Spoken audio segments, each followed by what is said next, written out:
Wow, I don't know. If I had a bus, we'd all go to Angola right now and free that man. Thank you so much. We have about, I guess, 15 or 20 minutes for a discussion with you, the audience. I'm going to pass the mic. They have a mic. I'm also going to moderate so that people up in the balcony can hear. So if I repeat what you hear in the front rows, don't get upset. It's for the folks up there. This is an extraordinary film. Seeing it small is one thing, but seeing it on the big screen, it's really, really moving. And good, Lisa. Thank you so much for bringing it to the festival. Thank you so much. And we first want to bring up, it's been more than just the two of us making this, so we quickly want to bring up some of our key crew in the audience. So if you can run up to the front, guys. You know who you are. Iris, Ken, Nicolas, Ricardo, Ed, Shasha, Amit, Jenny, Aaron, Tony, and Matt.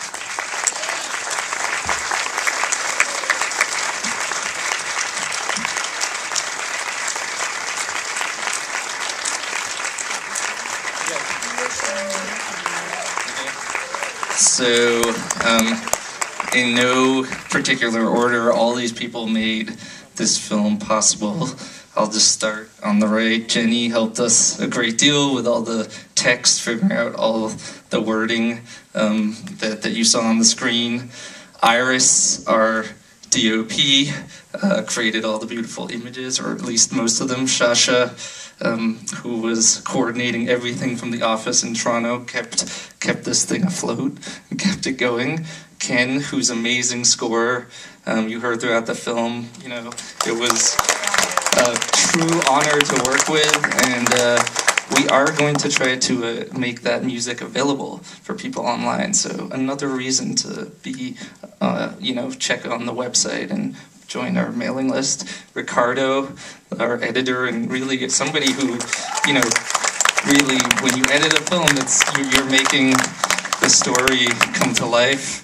Ed, executive producer, who, you know, kept the film afloat in another way that's really important, which was, you know, making sure that people got what they needed. Of course, Lisa, and then Matt, whose sound makes the film.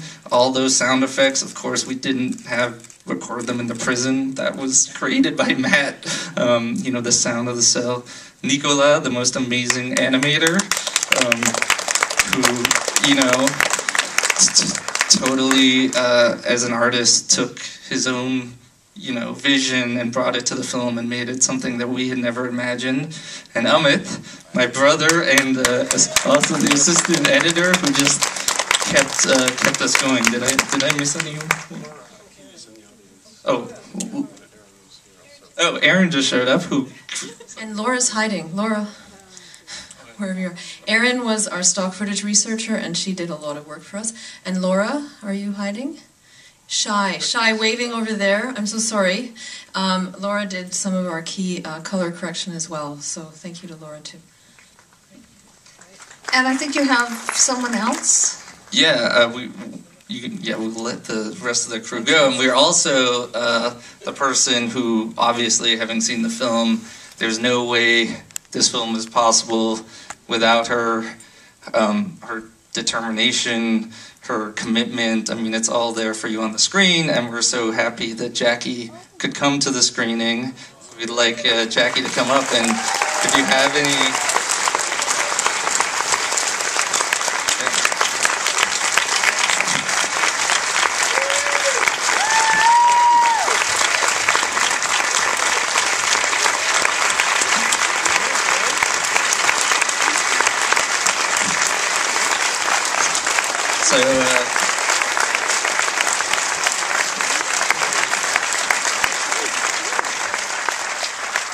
So we have some time for your responses, questions, and comments. I'm just going to ask a quick one. I know that the 40th anniversary of Herman's incarceration just occurred last week. Have you heard? Has that created any pressure to free him? I'll let Jackie answer some of that, because she was quite involved with doing some of the organizing, and I think there has been a lot more awareness, but she may know more. Thank you. That was my second standing ovation. I'm kidding, it was my first. And a little bit overwhelming. So thank you very much for bringing me. You guys, it's no easy task filming me, as you can imagine, a bit of a diva. I'll just answer your question eventually. Yes, the 40-year commemoration of Herman Wallace and Albert Woodfox's 40th year in solitary confinement just passed, April 17th. And we, the National Coalition to Free the Angola Three, teamed up with Amnesty International, and there's a petition you can sign online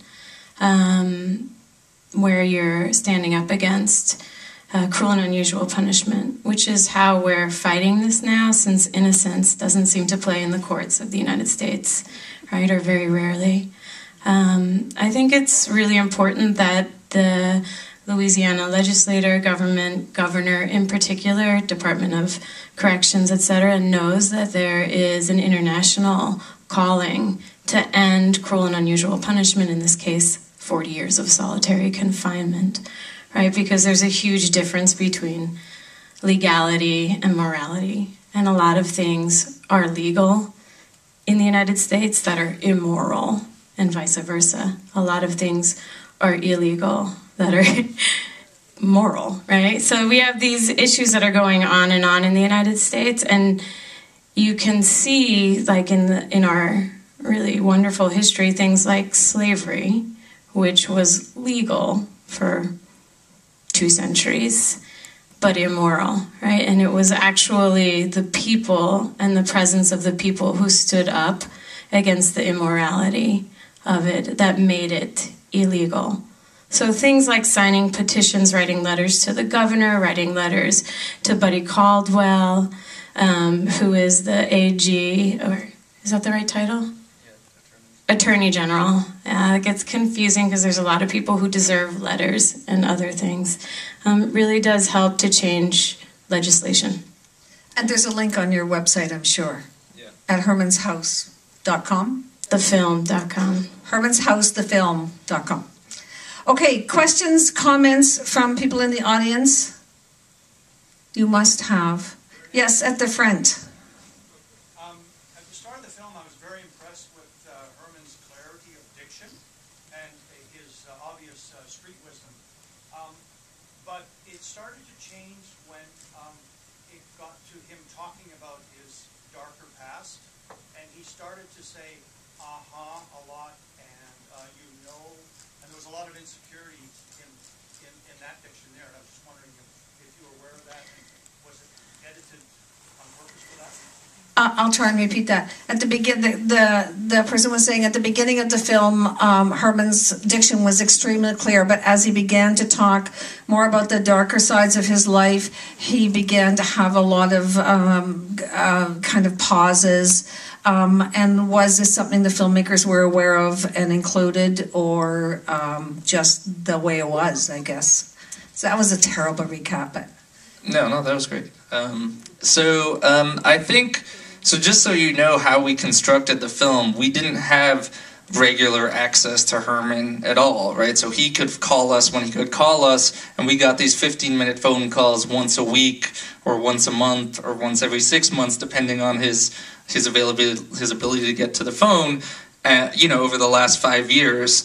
And so how we constructed the story is cutting that together to make sense. So I think what happened in that case is when he was reflecting on that, it was probably just like one conversation where, he just talked about it and we were able to. So I think it was more sometimes we just didn't have that ability to just let him talk because we were cutting pieces from different places. But I know that I remember that was one of the times where, he was able to. So it wasn't conscious in the sense of, we were trying to show something or not. It was just, the constraints we had with only 15-minute calls.